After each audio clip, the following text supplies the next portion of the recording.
7th, 2005, and I'm at the Atlanta History Center in Atlanta, Georgia, with Mr. John Clements, a veteran of World War II, and several of Mr. Clements' family members and friends. And Mr. Clements, first I want to thank you on behalf of the History Center and Library of Congress for coming in and telling us your story. We really appreciate it. You're a hero to all of us, and we're honored to have you. And thank you very much for your time. Would you state your name, your date of birth, and your place of birth? John Clements, date of birth was 9/9/26. I was actually born in Omega, Georgia. How do you spell that? Omega. Okay. Mr. Clements, would you tell us a little bit about your upbringing, your family, and your youth? Well, I was born in, let's say, in Omega, Georgia, on a farm. I grew up on a farm in South Georgia, and mostly around Ty, Georgia. And that is T-Y, Georgia. But, just like it sounds. Just like it sounds. And, I stayed on the farm until I was 17. And as usual, most of back then, when the kids grew up, they wanted to get away from the farm. Because they didn't want to farm. Because that's about all it was. And I wound up and went to Jacksonville, Florida, and went to work in the shipyard. And I was working in the shipyard when I joined the Marine Corps. And when was this? What year? In April 21, 1944. Okay.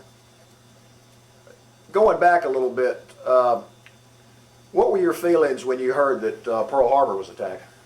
Well, you know, I was growing up on a farm, and just a little farm, South Georgia farm boy, and I really didn't know too much about what was going on in the world, but we knew there was something going on that we didn't like.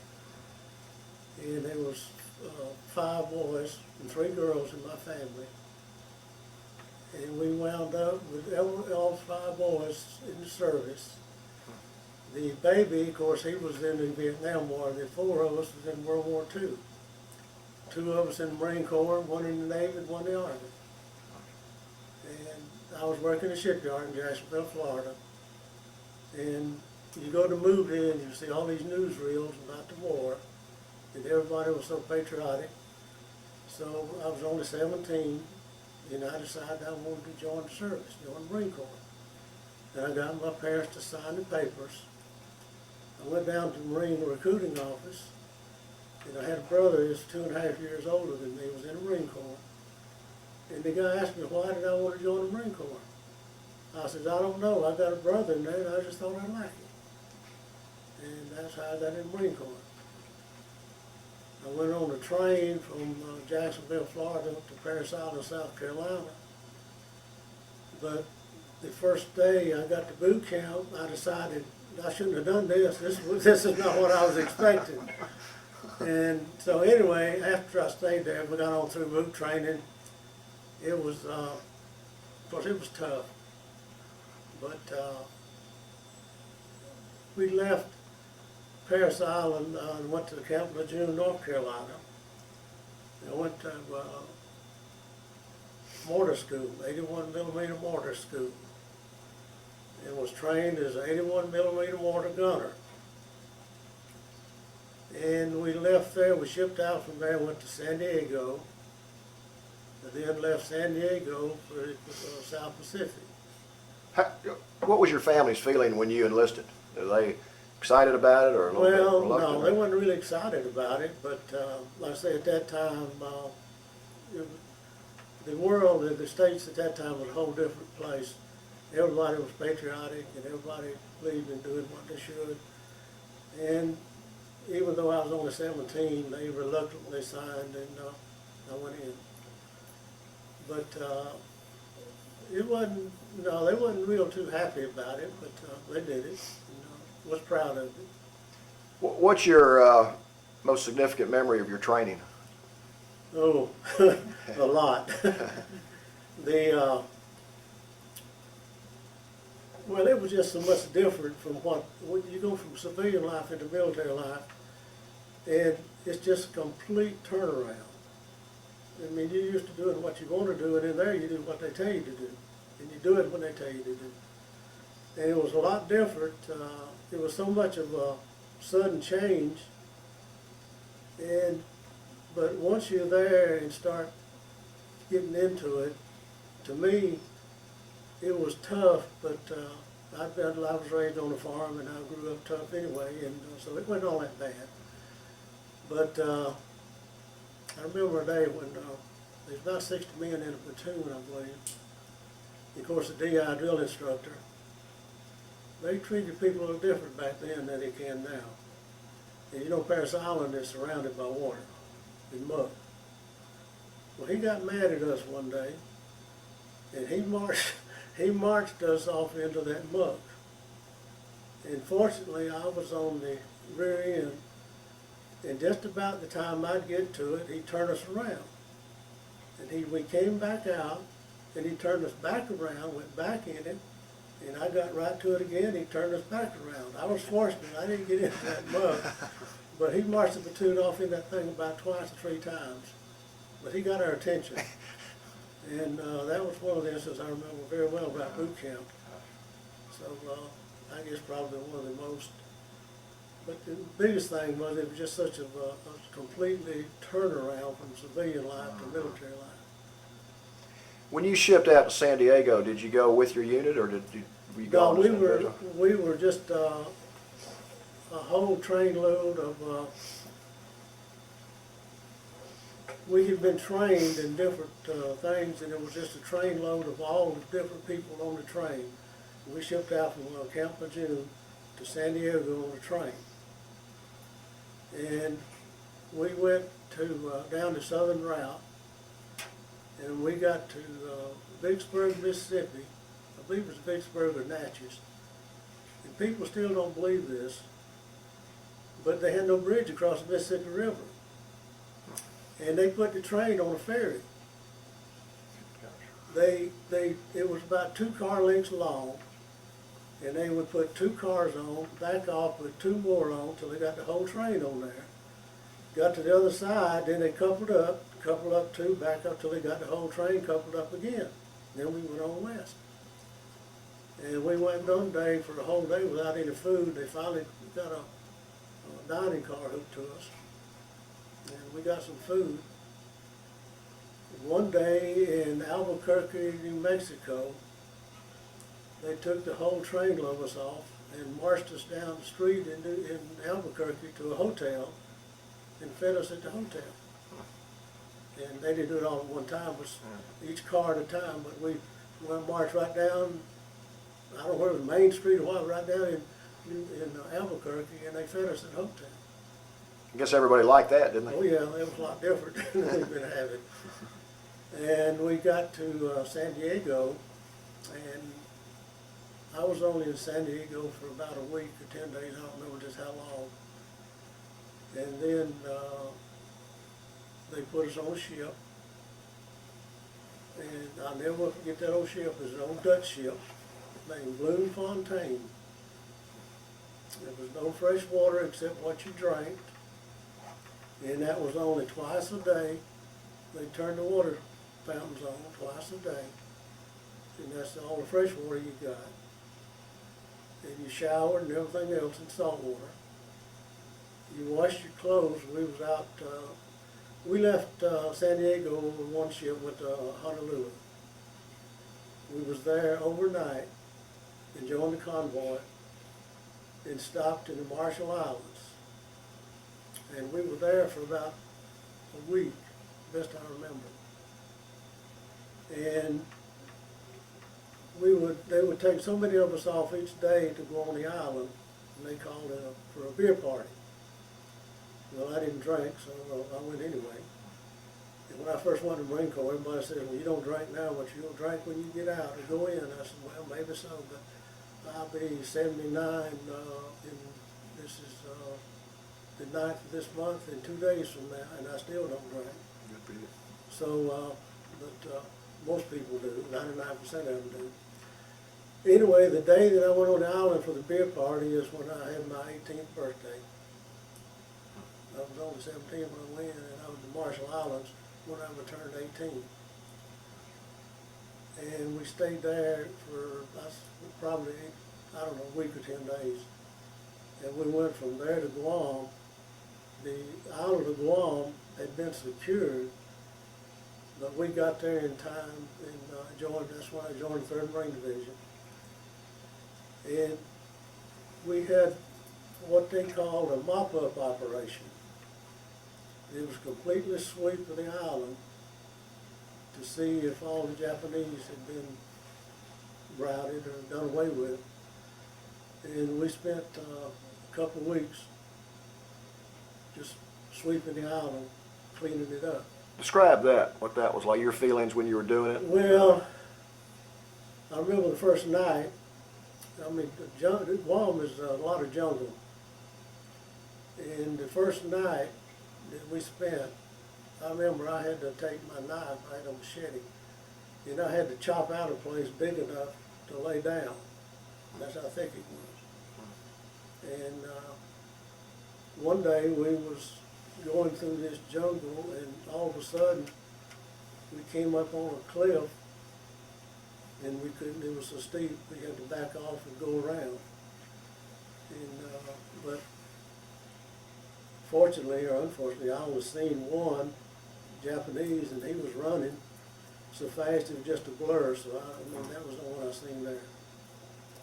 And so we stayed there. Did you see the remnants of the battle? Oh, everything was gone. Like the city of Agana, which is a little city, little town, there was really nothing there. And it was just nothing but mud holes. And all the roads was just mud holes and trails. There was no paved roads or anything like that. Very few. But it was we call them the 6-body trucks. A lot of them was buried up to the axles in mud. And of course we slept in tents. And we had what we call pup tents. We was out on maneuvers and bivouacs. You had half of it, and another guy had half. And you put it up, you had just a little A-frame tent for 2 people, just big enough for 2 people to get in. Of course, you slept on the ground. And of course, there on Guam, I remember one time that we put on maneuvers for Admiral Nimitz, who was the South Pacific commander at that time.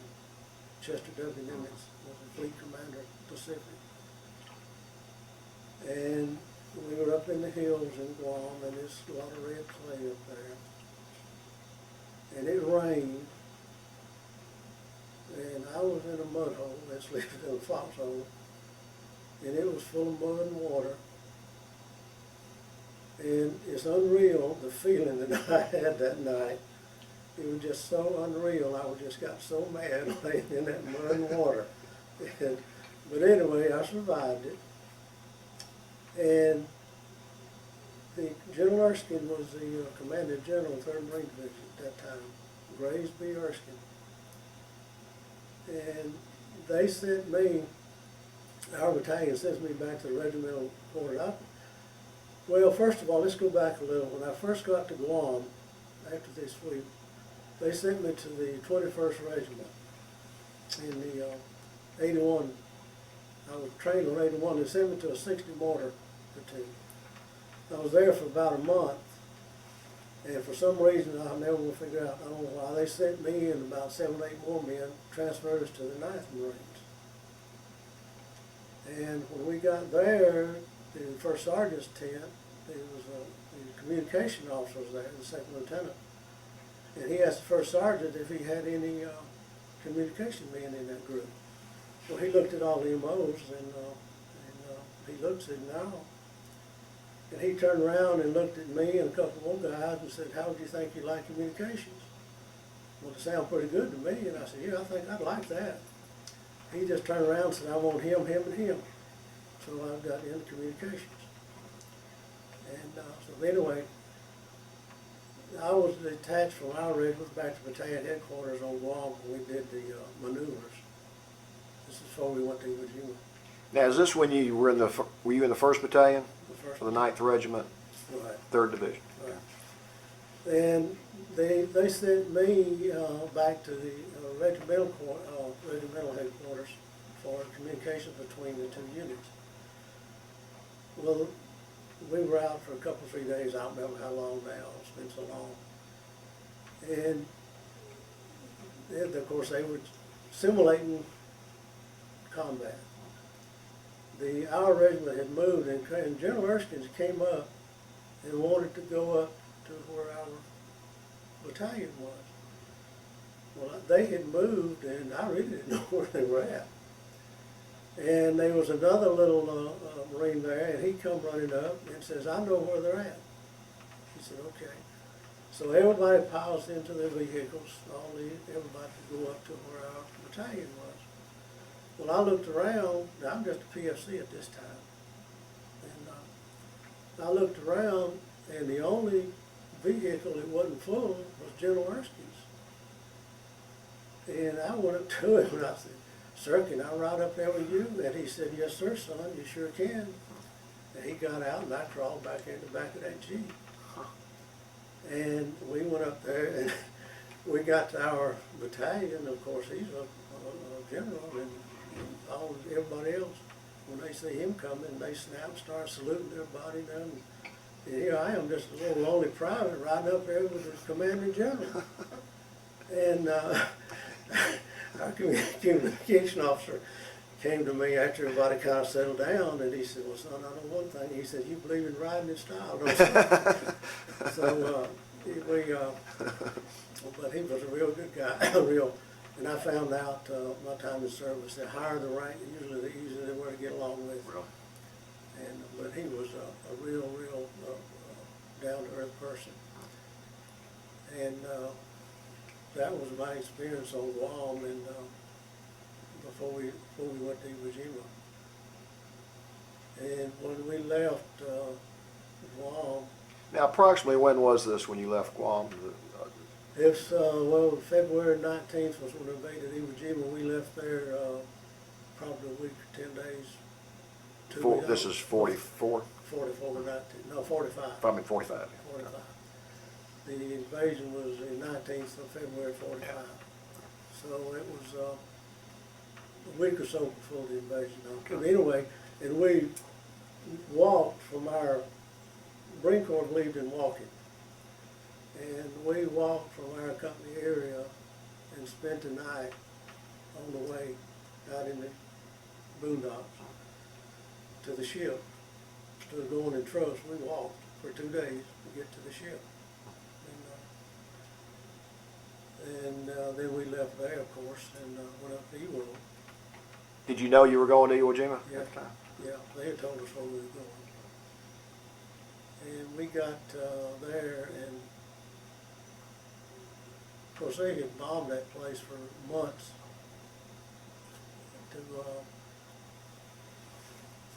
but most of the islands, when they fought the Japanese on the islands,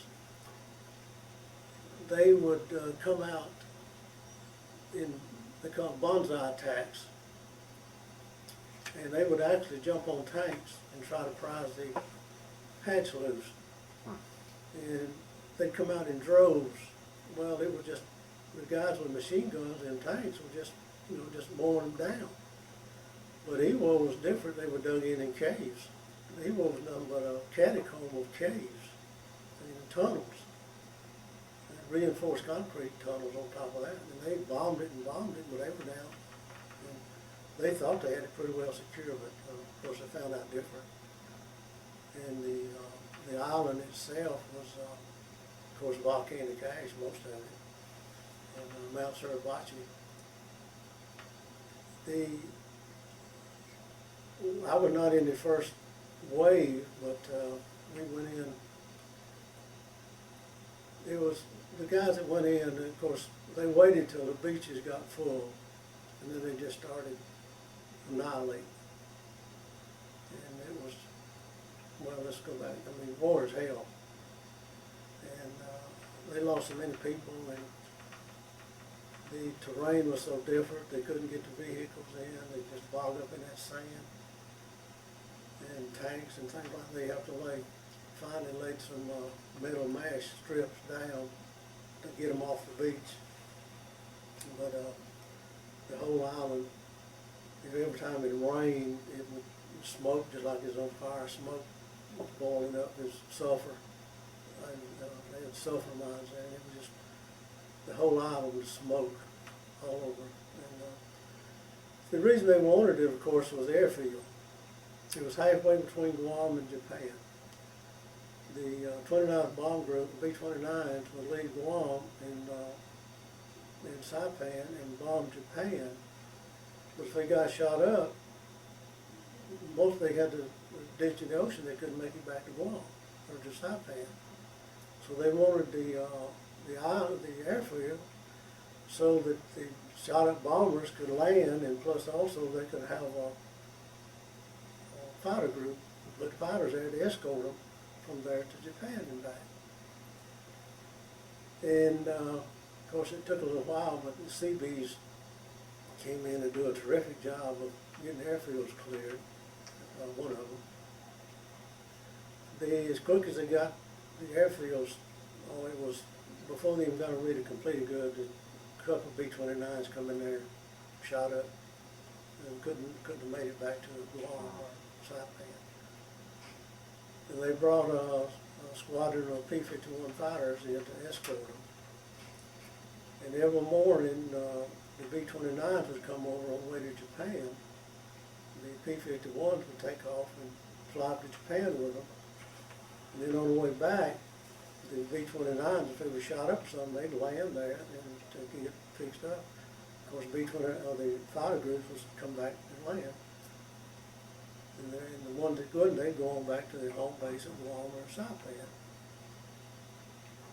And I remember one morning, when they were all taking off, the P-51s, I was standing right outside the airport, and this one took off, and he got maybe 50 feet in the air and just rolled over, went right back on the ground. Just, I don't, just one of them things. I don't know what happened. They just completely rolled over. And these, of course, they went up in a big puff of flame, puff. Of course, everybody went up there, but of course, wouldn't do no good. When I got there, he had him out and wrapped up in his parachute. When you were getting ready to land, getting ready to get off your landing craft and go onto the island, what were your feelings? Scared. If anybody tell you they wasn't scared, they're lying. But the first night that I was there, of course, everybody dig a hole to get in underneath the ground. The first night I dug a hole in, we call them foxholes, and I just got down underneath the top of the ground, but I didn't dig it very deep.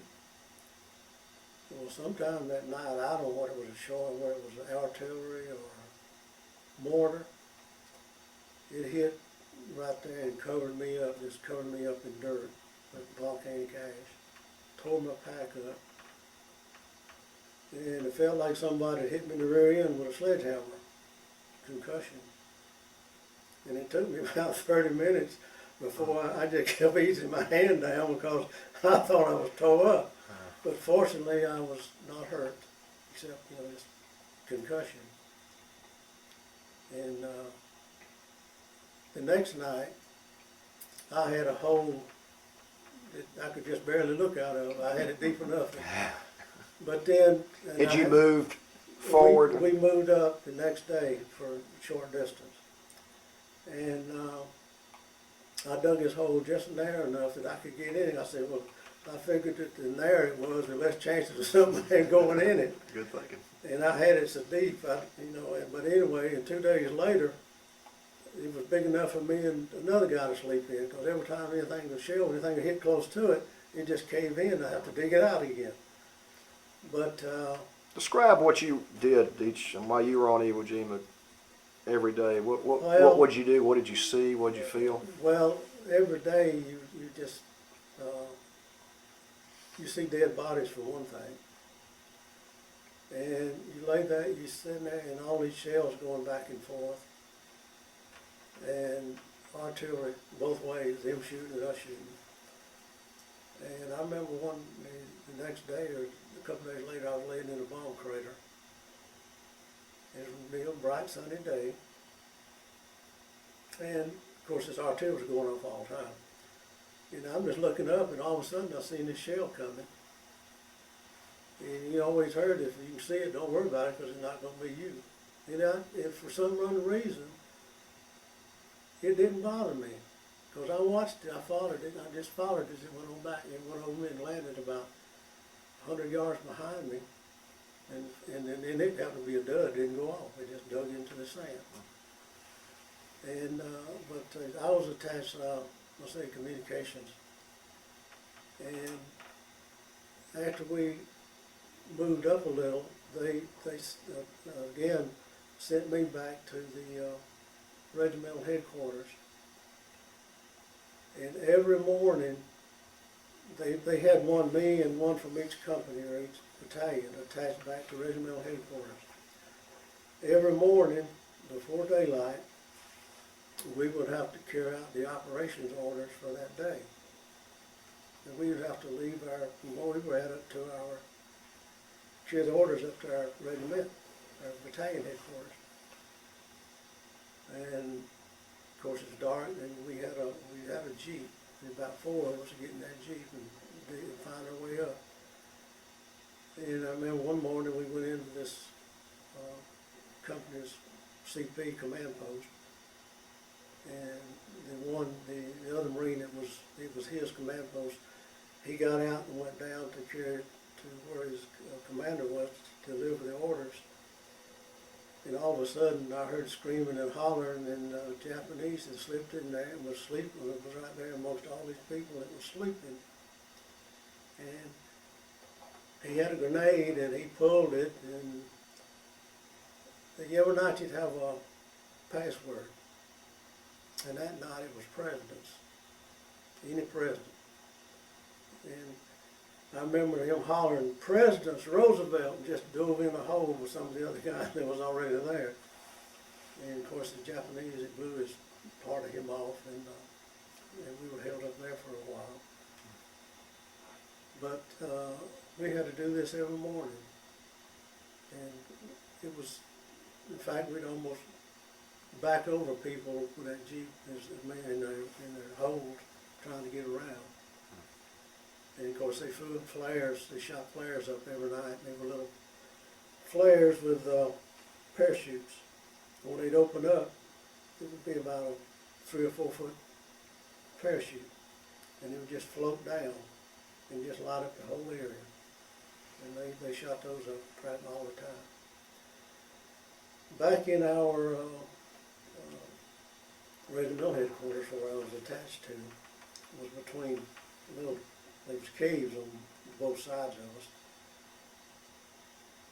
And I remember we had a Japanese interpreter with us. They were trying to get prisoners, but they wasn't taking any prisoners. So one day, for some reason, somebody found out there was some some Japanese in this cave. And this little Japanese interpreter was there over there trying to talk them out. And we all was out gathered around, right at it, just a little bit back. There's quite a few of us just watching that mouth of that cave. And of course, he's talking Japanese, and we know what he's saying. And finally, after a while, 2 of them come out, but they didn't come out to surrender. They come out running. Well, when they come out running, I mean, it was just, everybody just owned up. I mean, so, and then it made him so mad, and then he told us, he says, "I tell them to come out, that you won't shoot them. They come out and you shoot them, so they don't come out no more." I said, "Well, they should have come out and surrendered instead of running." So what, did more of them come out? No, that was it. But a night or 2 later, there was the other Marine that was with me from our division. He was kind of I call him kind of a dingbat. He'd lay there and say things like, "Wonder what would happen if 2 of them shells were to run together up there." And a lot of the people that was up in front of us, it was actually on the lines, some of them would just absolutely go nuts.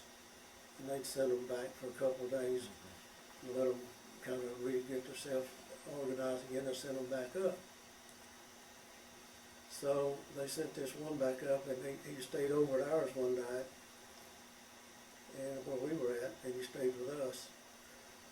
This boy was with me, his name was Graham, and I never forget his name. But he's about the only one I can remember his name. What was his name? Graham. That's all I remember, Graham. And he said, well, I'm going to dig me a hole right here, and I'll sleep in it, and I'll let him sleep in the hole with you tonight. Okay, right, he was right at the foot of our home. And you know, even though war is hell, sometimes there's a little humor or something that some things you do that. Anyway, one night, there was one of them Japs tried to slip out at night.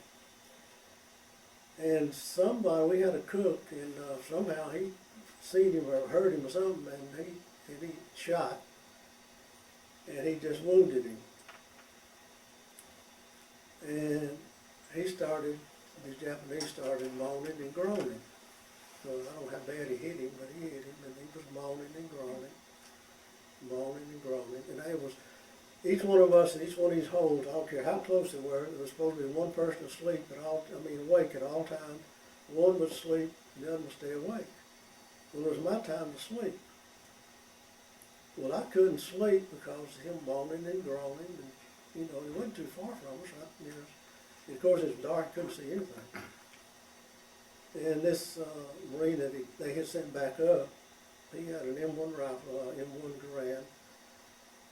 They hold 8 shots. It's an 8-shot clip. And after laying there for a while and hearing this guy moaning and groaning, and I couldn't sleep, I grabbed his rifle. And the first one, for some reason, I didn't have the bolt closed, and I ejected, put another one in. And then the way that sound was coming, I shot 7, these rifles are semi-automatic. And just as fast as I could pull the trigger, I shot 7 times right towards that noise. Well, Graham, this guy I think was me, he was in this hole at the foot of ours, and I was shooting right over it. And all of a sudden, he started saying, I'm all right, I'm all right. And he wouldn't say nothing else. And I said, what do you mean you're all right? He said, I'm all right, I'm all right. And this, when you fire the last shot of this rifle, this metal clip flies out, empty clip. The next day he told me, he said, I thought you shot me last night. And I said, what do you mean? He said, when that clip flew out, it was hot, of course, and it went over that hole and it hit him on the back of his neck. And he said, I thought you done shot me. But fortunately, and of course that was one of the more humorous things that happened on the island. Yeah. But it was, you just see, and of course like I say, I was only 18 at that time. And I had never, of course, seen dead people. I just, for some reason, I just told myself, you're not going to let it bother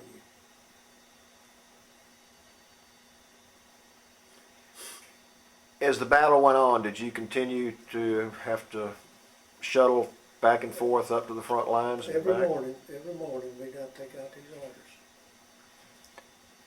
And how did what you observed change as the battle continued? Did it get more intense, less intense? oh yes, it got more because and so they would have to, see, they would not come out of these caves like that. Most of the caves they would just go up and blow them shut. Just put a tank up there and shoot, aim it right in the hole, and or either shoot a flamethrower in there and blow it shut. But they would not come out and surrender. They were determined to hold it. And every day you had to go up, which there's only 8 square miles, the whole island. So anywhere you was at, you were right near where everything was going on. And they was hauling these people back on these trucks, like stack these stretchers up in these trucks, just like wood, and stack them up to haul them back. These were our soldiers? These are our soldiers. You know. But like I say, I just programmed myself to say that I'm not going to let it get to me. I'm going to live with it. But a lot of people didn't. They just couldn't take it. And but a lot of those people, after it come in, when it got near the end, up on the northern end, there was a high cliff. And a friend of mine I met at one of the Iwo Jima conventions, he was in the Navy. And he told me they used to sit out there on the ship and they'd jump off that cliff out into the ocean. Wouldn't surrender, they just jump out in the ocean. And, we left there after Iwo Jima. I want to ask you something about Iwo Jima. Were you in a position to see the flag go up on Mount Suribachi? Yes, yeah, I was, of course that was a different division, but I was well, not right at the base, but I was down on, in fact, I believe it was the day I was laying in that hole that I seen that shell. I seen the flag when it went up. And that was, of course, everybody, was around, just let out a holler when they seen that flag go up. But that was just more or less the beginning. It was still a long ways from being over. When we got there, when we went up there, they figured, well, it'd be a 10 days operation.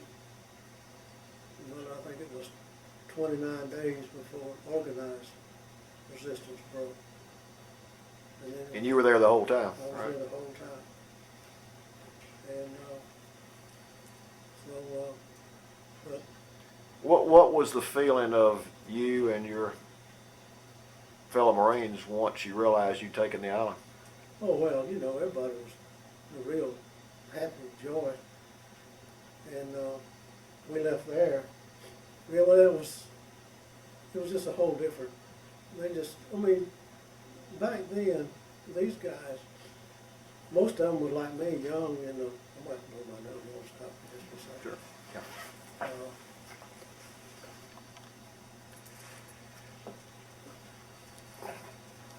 Mr. Clements, is there anything else you'd like to tell us about Iwo Jima and your experience there? Well, I didn't go into detail, but it's so gruesome. It's really hard to talk about. Seeing these people, these Marines, it's so shot up. It's just, there's some of them just hardly anything left. They're just completely disintegrated, probably, a lot of them. They were, and like I say, you see this, and I'm only 18 years old, but I had just made up my mind that I was going to get through it, But it was just really, really gruesome to see it. And anyway, after we secured the island and we left there, we went back to Guam, and of course getting ready to invade Japan. And we left, and I don't know how long it was after we got back to Guam, and we were training, and everybody knew that the next was going to be the invasion of Japan. And, well, let me go back a little bit. I had a brother, the one that I was telling you about in the Marine Corps with me. He had been over there, and he came back home, and then he came back. This was after we came back from Iwo Jima.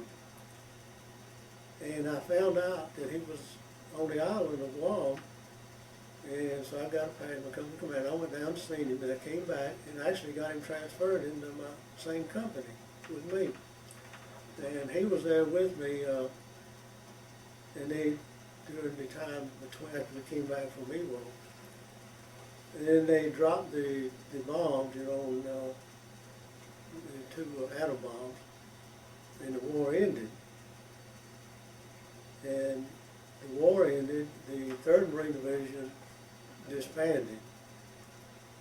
And you went on a point system. The ones that had enough points came back home, and the ones that didn't went to China. Well, he had been in, and he had enough points. He came back home, and I went to China. And we talking about people drinking in the Marine Corps. Now, he was the one that actually drank. Now, I'll never forget the day that he got on the truck in our company area to come back down, to get on the ship to come back home. He had a case of beer on his shoulder and one in his hand drinking it. That's the way he left to come back home. And anyway, I went to China, and they had converted an aircraft carrier to a troop carrier. And the only ship I ever been on that back then had enough room on it. Well, before we left to go to China, of course, it's always hot in Guam year round. December, January, just as hot as it was in December and February. And they issued us all winter clothing. And we was carrying all that winter clothing around and sweating, you know, what all this is for. Well, after we left Guam, about 3 days later, we knew what it was for. And they had left the elevators down. They took the planes. There were no planes on the aircraft carrier. The hangar deck on the flight deck was all bunks. And on the carrier, on each end of the carrier was the elevators that brought the planes up, big and wide. And they left them down to circulate air through there. Well, about the third night out, we like froze, so we had to close them. We got to off the coast of China in the Yellow Sea. They had to, it was so shallow they couldn't get it in, so we had to get on little smaller LSMs to go into the shore. And there's a river that runs out into the ocean there, and it had actually froze over about a mile from the coast. And these little boats we went in on, one of them would go ahead and break the ice, and then the rest of them would come right in behind them, and it just cut out a trail, and they'd follow right in behind it. You remember what river that was, or where about? No, I don't remember the river, but it goes through Fontaine. That's where I wound up. I don't know the name of the river, but we stayed overnight in an old warehouse there, and done the dirt floors and oil drums and some wood for the heat, and we were all about to freeze. The next day, they put us on a train and took us up to Fontaine. And of course, there I joined the 1st Marine Division in Fontaine.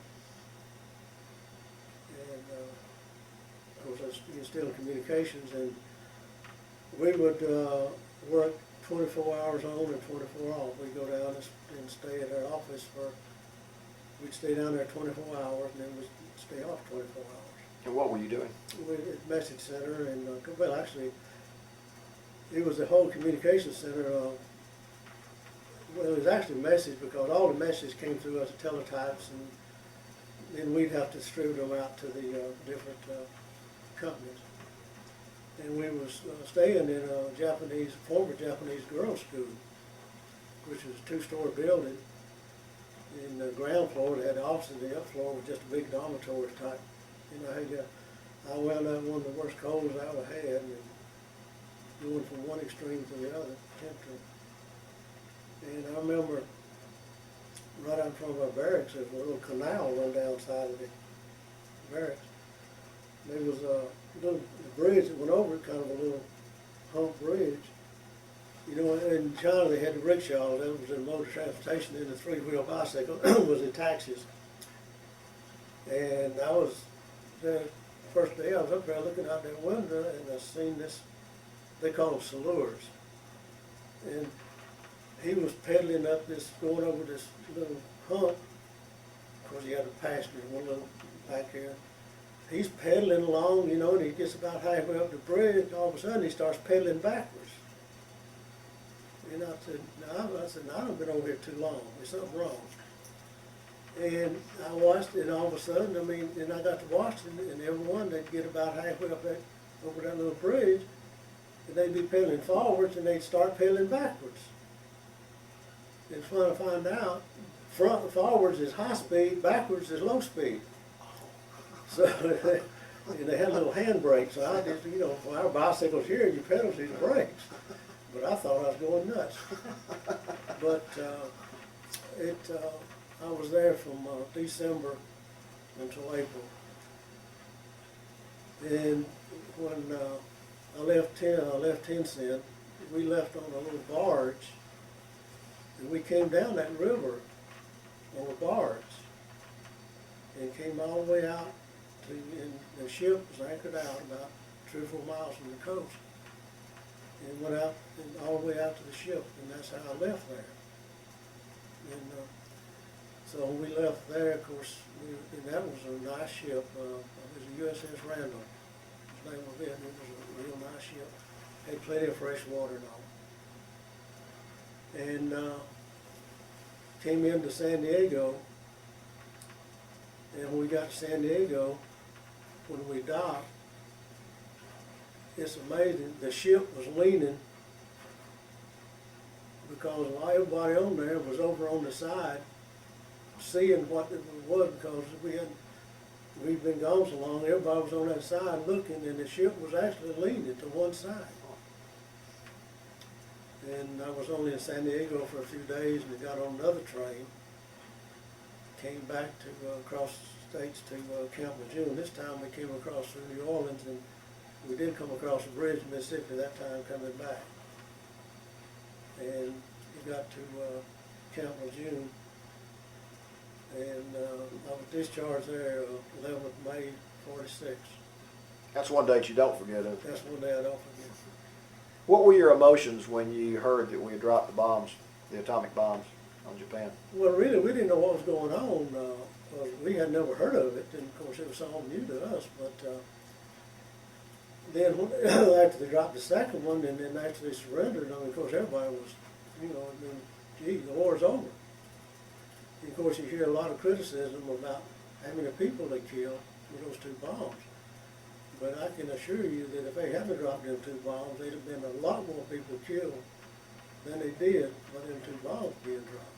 Did you get any indication that had the bombs not been dropped, your unit would have been part of the invasion Oh, of yeah, Japan? we was getting ready. Yeah, everybody knew that. And just like Iwo Jima, there was companies on Iwo that there was only 8 or 10, 15 men left in them, the original men that landed. And it would have been probably that bad or worse if we hit Japan. Because, and of course, like I say, the bombs, we didn't know anything about the bombs. It was all new to us, but when they said the war had ended, of course, everybody was just happy. Said, well, now it's over, we can go home. When you were over there, did you realize you were part of one of the most significant events in world history? When we were on Iwo, as I say, I was 18 years old, an old farm boy from South Georgia, and I never even thought once about it being one of the most violent battles that would be recorded in history.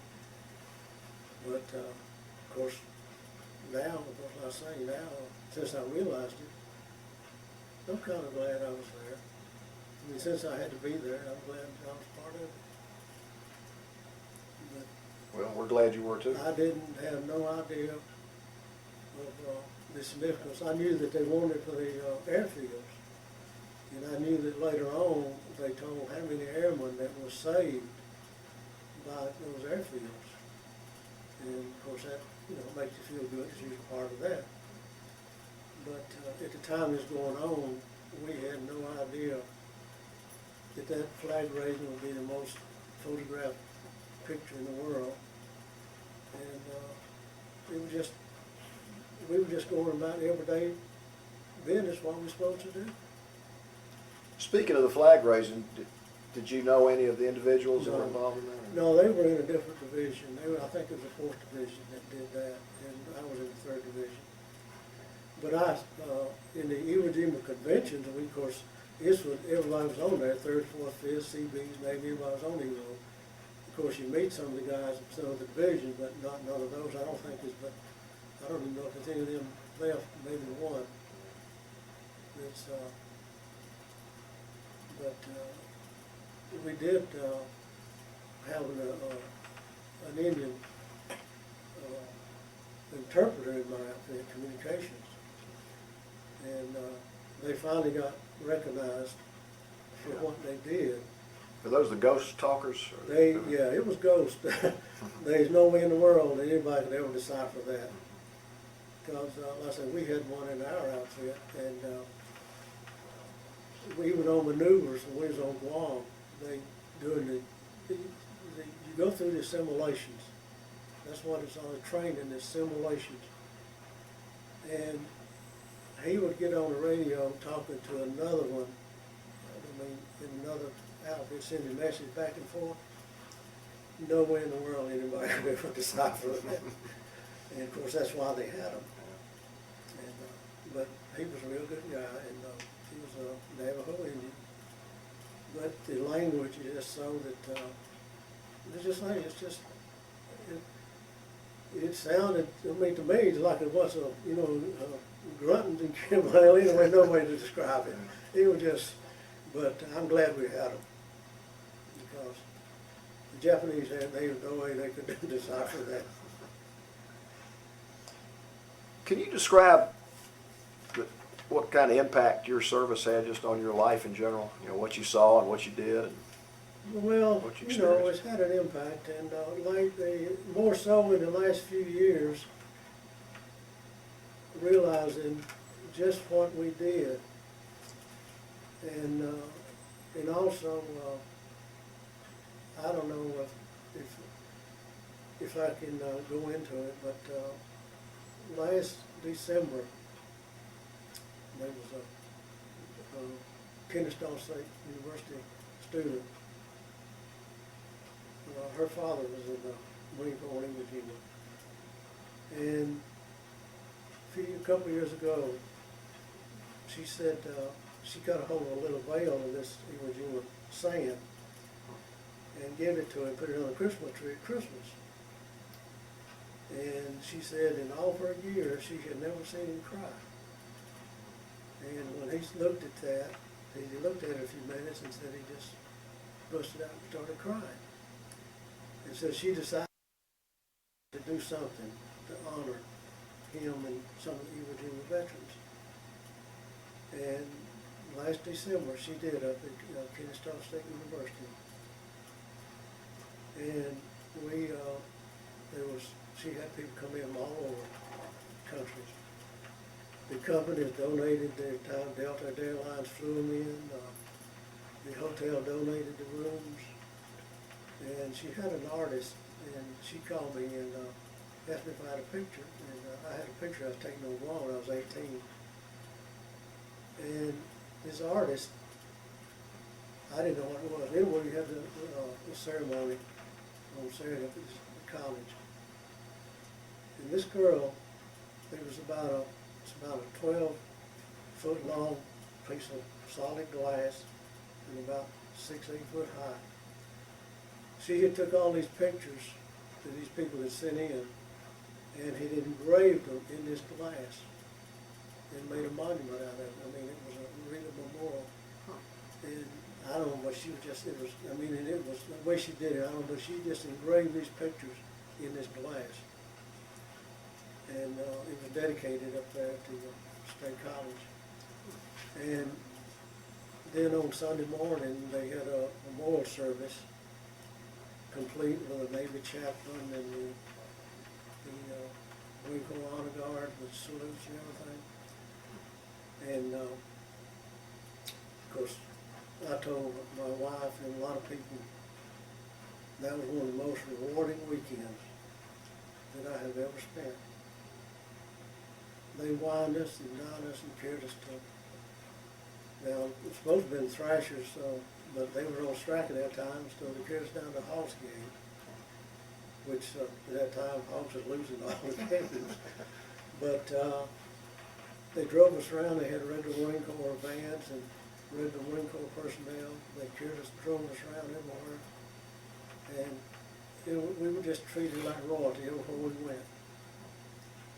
And it was, like I said, the impact now is more so than it was back then, because I had no idea that it would ever be anything history like it is now. But I'm real proud to be part of it.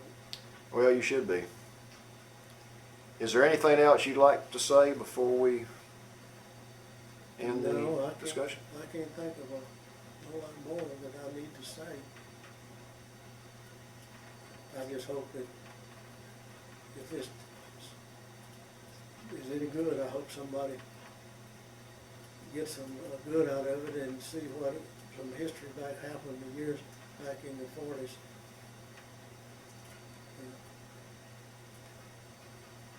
I don't know, I can't think of anything else right now. Well, I can promise you people are going to get good out of it. I know I already have. And I just want to thank you again, personally and on behalf of the History Center. And, you know, not just for coming down today, but just for what you did for the country. Because you're, I know you guys never think you're heroes, but you're heroes to our generation. And thank you very much for what you did for the country. Well, I'm just glad to be here, and I'm just glad I was one of the survivors that could be here. And I say, this is the 7th, and then 2 days from now, I'll be 79. And I am probably one of the youngest that you will probably see of World War II. But even back then, of course, our Lieutenant Colonel, the battalion commander, he was only 31 or 32, and he was the old man of the company at that time. But I say I was spending my 18th birthday in the Marshall Islands. And I think that's where they finally tested the bomb with anti-talk. Fortunately, it was after I was there. Yeah, that's a good break. So, but anyway, I'm glad to be here, and if somebody gets anything out of it, they'll be worth it. Well, thank you very much. Y'all can cheer now.